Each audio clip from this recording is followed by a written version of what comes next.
आदाब, नमस्कार। मैं सदफ इकबाल बाराचट्टी गया से। अब तक ये शदीद किस्म की गलतफहमी रही है कि बिहार की राजनीति नीतीश कुमार जी से शुरू होकर नीतीश कुमार पर जाकर ही ख़त्म होती है। नीतीश कुमार खुद ही अपनी पीठ ठोकते हुए कहते हैं कि हमने बिहार के लिए क्या क्या नहीं किया है। हमने बिहार को तरक्की दी है, महिलाओं को सशक्त बनाया है, मेरा परिवार तो बिहार है।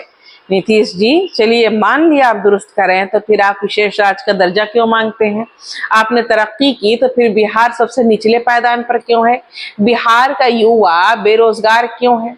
यहाँ हर दूसरे तीसरे घर में भुखमरी की हालत क्यों है? लोग पलायन पर मजबूर क्यों है? शिक्षा का स्तर इतना घटिया क्यों है? इलाज की सही सुविधा क्यों नहीं है? आप महिलाओं को सशक्त करने की बात करते हैं तो किस मुंह से करते हैं? जरा बताइए कि आपके राज्य में, बिहार में महिला सुरक्षित क्यों नहीं है? क्यों आए दिन रेप और मर्डर की घटनाएं होती रहती हैं? 18 साल आपने बिहार को दिया क्या है?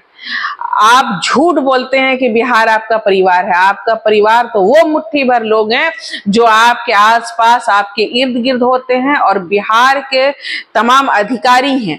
तरक्की सिर्फ उन्हीं लोगों की हुई है। बिहार तो दिन ब दिन गर्त में गिरता जा रहा है। बिहार का युवा जब दुनिया को देखता है, दूसरे राज्य को देखता है, दूसरे राज्य के युवाओं को देखता है, तो वो एहसास कमतरी में मुब्तला हो जाता है। उसे लगता है उसका प्रदेश तो बहुत पीछे रह गया, वो युवा तो कहीं पीछे छूट गए। आप उन तमाम बच्चों के गुनाहगार हैं जो आपके शासन काल में जवान हुए और जिन्हें उचित शिक्षा नहीं मिली, जो बेरोजगार हैं और दर दर की ठोकरें खा रहे हैं। दूसरे राज्य में जाकर 8 से 10 हजार की नौकरी करने पर मजबूर हैं। अब बताइए जरा, वो युवा जो प्रदेश में जाकर 8-10 हजार रुपया कमा रहा है, उसका भविष्य क्या है?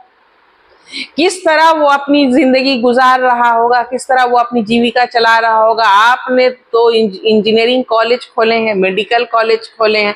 बताइए, क्या वहां से पढ़कर कोई नौजवान, कोई युवा कोई बड़ी नौकरी मिल सकती है? इन कॉलेजेस में शिक्षा का स्तर किसी से भी ढका छुपा नहीं है। आपने साइकिल स्कीम चलाई, बहुत अच्छी बात है। लाखों बच्चियों को साइकिल बांटी गई, उससे स्कूल में बच्चियों की हाजिरी के दर में इजाफा भी हुआ। मगर नीतीश जी, आप ये बताइए कि क्या आपके साइकिल बांटने से और हाजिरी बढ़ाने से बच्चियों को बेहतरीन शिक्षा मिल सकती है? आपने तो ये सुनिश्चित ही नहीं किया कि स्कूल में पढ़ाई का लेवल क्या होगा। क्या तमाम सब्जेक्ट्स के टीचर तमाम स्कूल में आपने बहाल किए हैं? क्या सही से प्रॉपर तरीके से पढ़ाई हो रही है? आपने 10 जगह स्कूल बनाने के बजाय एक स्कूल बनाते हैं, मगर ये सुनिश्चित करते हैं कि स्कूल में बच्चों को उचित शिक्षा मिलेगी।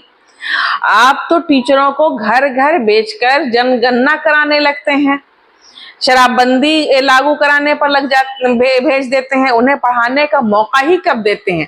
आपके राज्य में भ्रष्टाचार अपने अंतिम चरण तक पहुंच चुका है। शराबबंदी से सिर्फ भ्रष्टाचारियों और माफियाओं का भला हुआ है। आपकी इस स्कीम से राज्य को हर तरह से भारी नुकसान उठाना पड़ा है।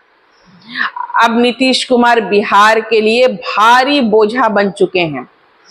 जनता अब आपको अपने कांधे से उतार फेंकना चाहती है। इसलिए बेहतर यही है कि नीतीश जी कुर्सी की चिंता छोड़कर अपना ध्यान कहीं और लगाएं।